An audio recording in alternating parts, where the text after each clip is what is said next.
اهلا بكم. لا تقول لي ياباني ولا صيني ولا كوري، الدوري السعودي رقم 1 في اسيا بلا منازع يا جدعان. الدوري السعودي، السعوديه بتطبق دوري المحترفين بحذافيره والله العظيم. ترتب في الاول تحط الدوري السعودي وبعد كده اللي تحطه في اسيا.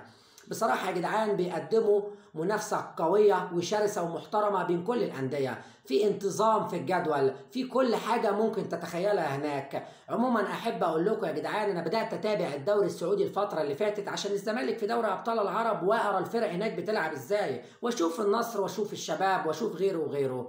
لقيت مصايب يا جدعان. فعلا تطور الكرة السعودية الفترة اللي فاتت مش من فراغ، هقول لكم في آخر الفيديو.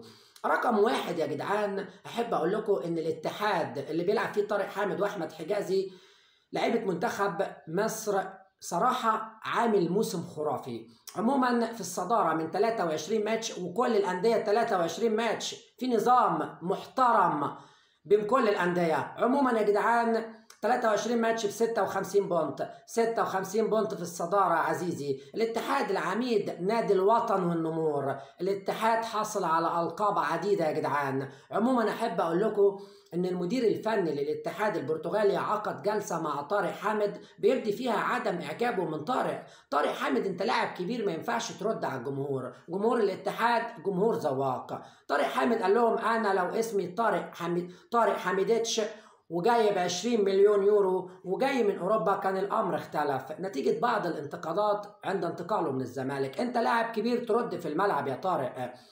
قال لهم انما انا اسمي طارق حامد وجاي من مصر. يا طارق انت حقيقه الامس واليوم والغد يا حبيبي. احب اقول لكم يا جدعان ان في المرتبه الثانيه نادي النصر، كريستيانو رونالدو العالمي، نادي الشمس.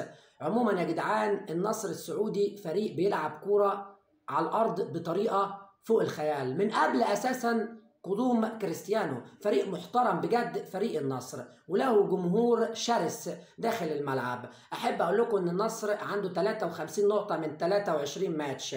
كريستيانو رونالدو، النصر عنده ماتش يوم الثلاث امام الهلال المتراجع في المستوى الفترة اللي فاتت بقيادة دياز وارقامه السلبية. عموما كريستيانو قال لهم انا عايز 3 لعيبة سوبر. كريستيانو اللي بيقول وإدارة النصر اساسا بتدرس إقالة دياز الفترة الجاية. أحب أقول لكم إنه في المرتبة الثالثة الشباب ب50 بونت من 23 ماتش. الشباب نادي الوطن، الشباب فخر الأندية وشيخ الأندية، الليث الأبيض. أحب أقول لكم يا جدعان إن الشباب عنده ماتش. الشباب ده يا جدعان عشان أحب أقول لكم فريق عتيد ورخم داخل الملعب، فريق من زمان وهو بيقدم كورة كويسة. عنده ماتش في دوري أبطال العرب أمام القوة الجوية، والشباب عنده ماتش كبير في الدوري أمام الاتحاد، وهيفقد لخدمات فواز الصقور نتيجة تراكم البطاقات. فريق محترم بجد. رقم 4 هناك الكبير يمرض ولا يموت، الهلال بقيادة دياز. الهلال عنده 46 بونت، عنده 46 بونت يا جدعان من 23 ماتش.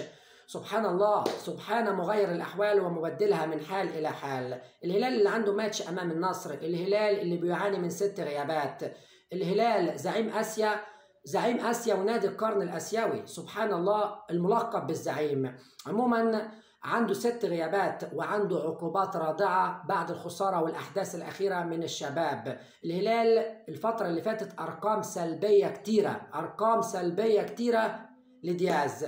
عموما يا جدعان الهلال بعد الخسارة الأخيرة بيفقد بنسبة كبيرة المنافسة على اللقب. رقم 5 فريق الفتح، فريق مغمور بس أنا بلقبه بالحصان الأسود، عنده 38 بونت من 23 ماتش. المدير الفني للفتح ادى راحة 7 أيام للعيبة، هيرجعوا 18 إبريل عشان يلعبوا الوحدة يوم 28 إبريل. دوري سعودي محترم بجد. عموما يا جدعان تابعت الحوار كله عشان الزمالك. أحب أقول لكم إن اسكواد النصر والشباب أتقل 100 مرة من اسكواد الزمالك الفقير فنيا. أحب أقول لكم يا جدعان إن إحنا أساسا اللي بنتغلب 3 من فاركو و3 من المصري و3 من البنك ومش عارفين نكسب أي ماتش، ما بالك لما تقابل النصر بقيادة كريستيانو وغيره. مش كريستيانو بس يا جدعان، لعيبة محترمة بجد هناك، اسكواد عالي جدا. أنا من رأيي الشخصي إن إحنا كنا نعتذر وننسحب من البطولة بدل الفضايح والجرس اللي ممكن نشوفها. أقول لكم ليه؟